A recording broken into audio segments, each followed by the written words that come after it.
But first off, let's honk for the outstanding band, the Funky Fly Project. Thank you, thank you, thank you. And special thanks to local and state elected officials who are here. I want to thank them a lot. I want to also thank your police department. I tell you what, they got one heck of a motorcycle race for it. You know, it's great seeing Franco again. I live on the other side of the state, just below that town called Philadelphia. And I get in trouble because I talk about how much I like Pittsburgh and how much I like the Steelers. Now let me tell you why. Franco and I were just in Latrobe together last month. And Franco and his teammate, a guy named Rocky Blyer, back in the day, when the Rooneys were really wonderful to me and my family, because just a month after I was elected to the United States Senate, I was 29 years old, December 18th, a week before Christmas. I got a phone call when I was hiring staff in Washington, saying the tractor trailer broadside my wife and my 3 children Christmas shopping and killed my wife and killed my wife and killed my daughter. My 2 boys were very badly injured. So I hustled home as quick as I could. And I stayed with them in that hospital room because they were really in tough shape. But on the 23rd, I believe it was, I decided that I was going to go out to Kmart and get a plastic Christmas tree. You know, those kinds they have on display. Because you weren't allowed to have any Christmas paraphernalia in the hospital that could catch fire. But I could get one of those. So I went out and I was only gone. The only time I was gone for about, I guess, an hour, hour and a half, and I came back. And both my boys, for the first time, they were little guys, 3 and 4 years old, almost 4 and 5. They had smiles on their face. And each of them were holding a football, signed by the entire Steel Curtain, the Pittsburgh team. And I said, what happened, boys? And they were the first time they smiled. And they said, Rocky Blyer and Franco Harris came. Because guess what happened? The Rooneys, really fine people, the Rooneys decided that they were going to send Rocky and Franco to see my boys. No publicity. They didn't do any press.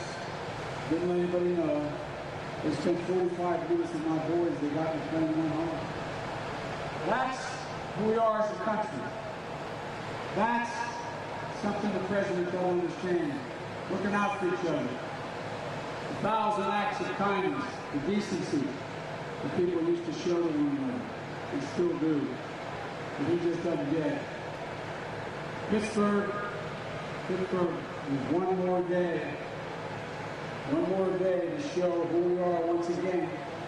Tomorrow, we can end the presidency that has divided this nation. Folks in Harvard know, tomorrow we can put an end to a presidency that's failed to protect the nation. Tomorrow we can put an end to a presidency that has fanned the flames of hate across this nation, pouring gasoline on every racial incident in the country. Millions of Americans have already voted. Over almost 100 million now. Millions more will vote tomorrow. My message is simple. The power to change this country is in your hands. And I don't care how hard Donald Trump tries. There's nothing he can do to stop the people of this nation from voting, no matter how he tries. There's a press article last week, and it read as follows: never before in modern presidential history has a candidate been so reliant on wide-scale efforts to repress the vote as Trump. Trump doesn't want y'all voting. He doesn't want Americans voting. He thinks only wealthy folks should vote. When America votes, though, America will be heard. When America's heard, the message is going to be out loud and clear. It's time for Donald Trump to pack his bags and go home. Go home. Look, we're done with the chaos. We're done with the racism. We're done with the tweets, the anger, the hate, the failure, the irresponsibility. We got a lot of work to do, folks. If I'm elected president, we're going to act. On day one, we're going to act to get COVID under control. On day one of my presidency, I'll put in action a plan that I've been talking about for months. Masking, social distancing, testing, tracing. A plan for full and fair and free distribution of therapeutics and vaccines when we get one. And most importantly, we haven't done yet a plan that addresses the fact that we can get everybody access to the vaccine when it comes. Folks, there's over 300 million people in America. Everyone going to get help. The plan to address the disproportionate way the virus is hitting the black community and minority communities. We're seeing race-based disparities all across every aspect of this virus.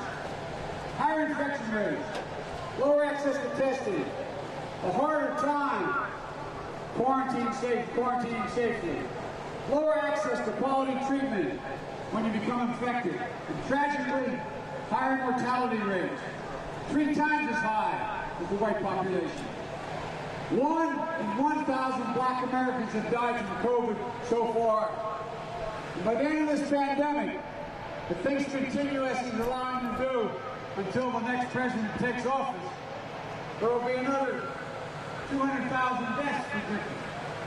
And that'll mean 1 in 500 African Americans will have died because of COVID. That is absolutely outrageous. That is an attack. A mass casualty for black Americans. And this president, he knew in January how bad this virus was. In January, he knew it. Some of you may remember vaguely, if you turned on the television at the time, I wasn't in office, but I was talking about the fact that he got intelligence briefings laying out how dangerous it was coming from China and where it was happening. And he said, no, he didn't read his intelligence briefing in the morning. Well, that didn't surprise me. He doesn't read. But turns out he knew exactly how dangerous it was. Remember what he said to Bob Woodward, the famous journalist? He went on tape and he said to Woodward, he knew in January how dangerous it was and how many people could die. And he said nothing. He didn't say a thing to you, me, or anybody else. He kept it secret. He hid it from the American people. He knew it was worse than the flu. He lied to the American people. He knew it wasn't going to disappear. He kept telling us a miracle was coming. Or maybe we should inject bleach into our veins. I mean, whatever. God, anyway. And just Friday, this past Friday, he had the gall to suggest that the American doctors and nurses who are literally risking their lives to save lives on the front line of this crisis for 9 months, that he suggested that these folks, you know what he said they're doing? He said doctors are falsely inflating the deaths due to COVID because they want to make more money. Now think about that. President of the United States of America. But then again, it doesn't surprise me. He wouldn't do anything unless he could make more money. Not a joke. Everything to him is about how do you help yourself. Folks, look. The people of this nation have suffered and sacrificed for 9 months. None more so than our doctors and our frontline healthcare workers. And it's the president questioning their character and their integrity, their commitment to his fellow Americans. The president questioning that? It's a flat disgrace. And then last night, Trump said he's going to fire Dr. Fauci. I got a better idea. Let's fire Trump and I'll hire Dr. Fauci.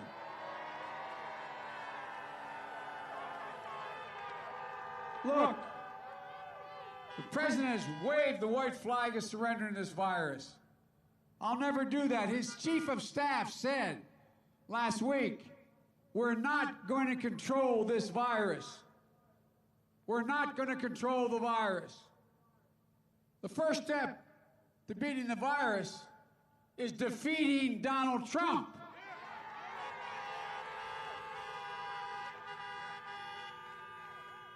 Look, folks, if we didn't know this was happening, and somebody made a movie about this 5 years ago, you'd think it was all crazy.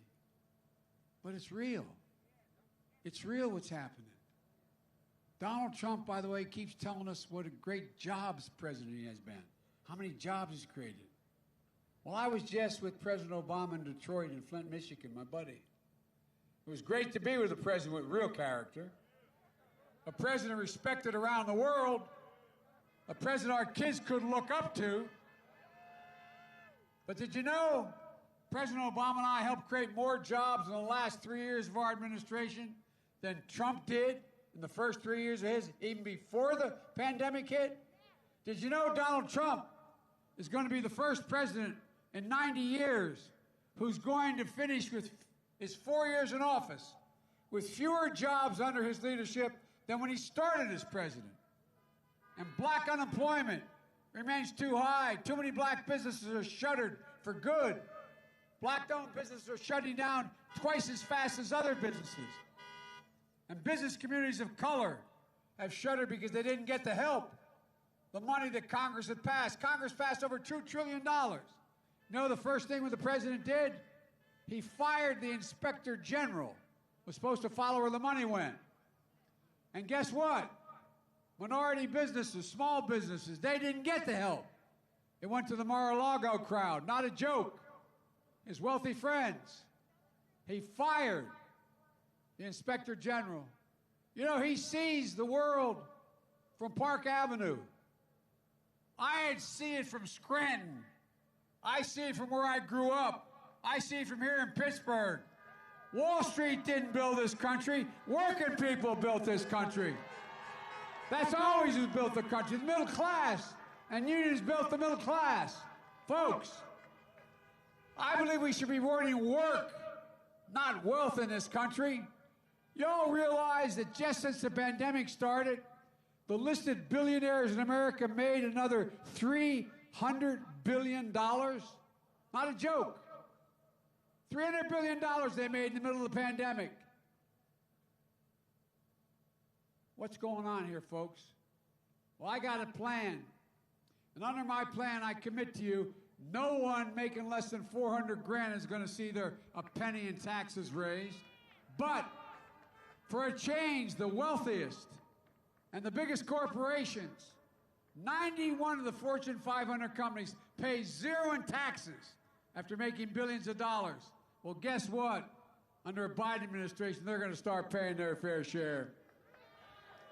Why should a firefighter, an educator, a nurse, a steel worker pay a higher tax rate, and this is the God's truth, a higher tax rate than the super wealthy? And by the way, why should you pay more taxes than Donald Trump? I released 23 years of my tax returns. I had the dubious distinction of being listed as the poorest man in Congress for 36 years. And then when I got elected vice president, it said it's probable no man has ever assumed the office of vice president with fewer assets than Joe Biden. I assume they weren't speaking about intellectual assets. They could have been, but who knows? But look, here's my point. Trump, and the only taxes that we've been able to find out through the New York Times, the 1 year he paid $750 in taxes. Trump keeps talking about corruption. When's the last time you heard of a president having a secret bank account in China? Which he did, we just found out, where he paid 50 times more tax in China than he did in the United States. Every time he starts talking about corruption, I say, release your tax return. What in the hell are you hiding? What are you hiding? Not one. Anyway, I won't get into it. Look, we're going to act to protect health care. Trump and the Republicans just jammed through a Supreme Court nomination. You know why they did? To try to destroy the Affordable Care Act. Well, if they get their way, 100 million Americans will lose the protections for pre-existing conditions, including more than 5 million people here in the United States. here in the state of Pennsylvania. Over 100 million in the United States. Millions of black Americans will be left uninsured and denied health coverage because of pre-existing conditions. And there are more pre-existing conditions in poorer communities than there are in others. Donald Trump thinks health care is a privilege. I think it's a right. Look, I'll not only restore Obamacare, I'll build on it. You can keep your private insurance. If you like it, you can choose Medicare like public option. I'm going to increase subsidies to lower your premiums, deductibles, out-of-pocket expenses, out-of-pocket spending, surprise billing. I'm going to lower prescription drugs by 60%, and that's the truth. But by the way, how are you going to do it, Joe? Because those wealthy people are going to start paying their fair share.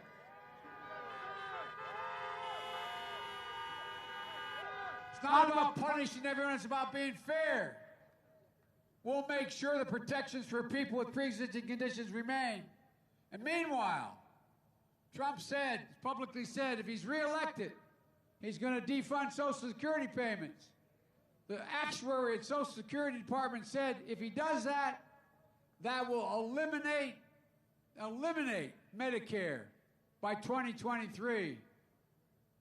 After all the people rely on Medicare. It's not going to happen, by the way. We're not going to let it happen. But that's his plan. So go home and tell your grandparents and parents we'll protect Social Security, Medicare, and Medicaid, which he won't do. And finally, we need a vote now to deliver some racial justice in America. Look, the season of protest has broken out all across this nation. Protesting is not burning and looting and violence. That can't be tolerated, it won't. But those protests are a cry for justice in the name of George Floyd, Breonna Taylor, Jacob Blake, Walter Wallace Jr. They're not going to soon be forgotten. They're not going to be forgotten by me, not by us, not by this country. They'll inspire a whole new wave of justice in America. When I met with Floyd's family, he has a little daughter who survived him. She's 6 years old. And I knelt down and I talked to her. I started to talk to her. You know what she said? She looked at me and said, Mr. Vice President, Daddy going to change the world.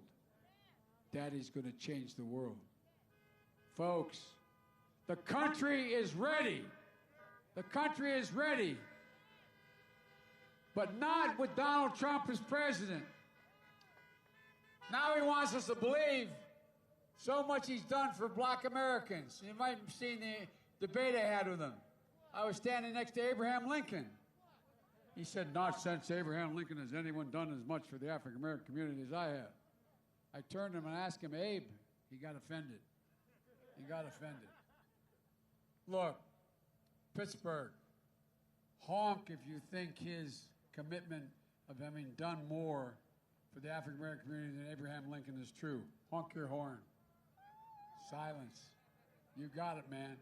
Pittsburgh, honk if you think it's a bunch of malarkey. He's lying.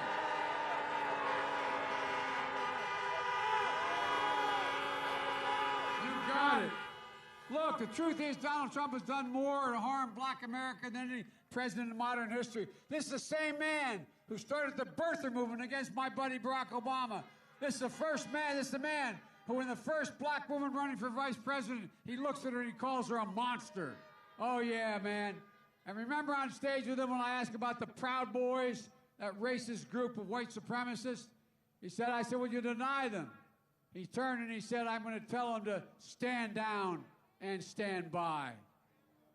When in God's name did you ever expect American president who refused to denounce white supremacy, doesn't believe systemic racism is a problem, and won't even say Black Lives Matter? Black Lives Matter. And we're going to work to deliver real police and criminal reform, justice reform.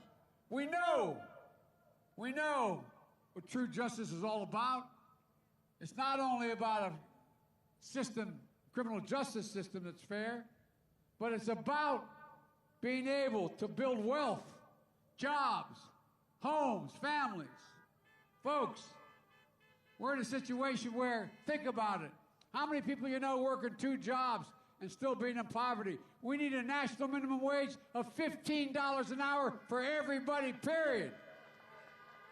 Honk, if you agree with me.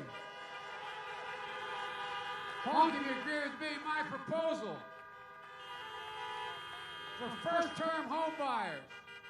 First-time home buyers, I promise you, are going to get a $15,000 down payment for their first home. Honk! For new capital to start businesses, because black entrepreneurs are equally successful as any other entrepreneurs, but they can't get access. That's why Barack and I started a program to give $1.5 billion to local small business associations to lend money. That brought $30 billion off the sideline. Well, I've changed that to $15 billion, and we're going to bring $150 off the sideline. Look, in addition to that, think about this. Education. Education is the key to movement. Well, guess what? They're going to be free college education for state universities when I'm your president. I'm going to triple funding. And by the way, we can afford this, I promise you. I'm going to triple funding for Title I schools so a child can get a good public education no matter what their zip code is. Allowing every 3-, and 4-, and 5-year-olds to go to school, not daycare. That increases by 58% the prospects that child will go all the way through 12 years. And honk, if you agree with me, I'm going to invest $70 billion in HBCUs and minority-serving institutions. For real. Institutions so future generations of black students can continue to get the very best education. Folks, Pennsylvania in 2008 and 2012, you placed your trust in Barack and me. Now in 2020, I'm asking for your trust again in me and Kamala. And by the way, she is one smart, bright, tough woman, man. I'm so proud she said yes. Look, I'm running as a proud Democrat, but I will govern as an American president. That's the job of a president, the duty to represent everyone, everyone. And you too have a duty. If you haven't already voted, to vote tomorrow. Make a plan. Get out the vote. Go to iwillvote.com/PA and ask yourself, if Donald Trump is so proud of his record, especially for African Americans, why does he make it so hard for us to vote? And then remember the final words of my good friend and American hero, John Lewis, who recently died. He said, the vote is the most powerful nonviolent change agent you have in a democratic society. You must use it, because if not guaranteed, you'll lose it. Folks, please, please, here's the amazing thing. Here's the amazing thing, folks. It's about this moment in history. On the one hand, we're facing the biggest threat about who we are, what we believe, what we've seen in our lifetimes. But on the other hand, our future has never been more promising. I said it many times. I'm more optimistic about America's future today than I was when I got elected as a 29-year-old kid. And I mean it. Here's why. We're better positioned than any nation in the world to lead the 21st century. Our workers are 3 times as productive as workers in the biggest economies in the world. We have the strongest military in the history of the world. We have the most innovative entrepreneurs. We're virtually energy independent. And we have more research universities out of which every major change comes than the entire rest of the world combined. No other nation can match us. We lead by the power of our example, not just the example of our power. We're a laughingstock around the world right now. The only thing that can tear America apart is America itself. And that's exactly what Donald Trump has been doing from the beginning of this campaign. He knows the only way he can win is divide America, pit us against one another, based on race, ethnicity, national origin, religion. That's wrong. It's not who we are. Everybody knows who Donald Trump is. Let's show them who we are. We choose hope over fear. We choose unity over division. We choose science over fiction. And yes, we choose truth over lies. Folks, it's time to stand up and take back this democracy. We can do this. We're better than we've been. We can be our best when we're the United States of America. God bless you all, and may God protect our troops. Go vote. We can get this done. I promise you.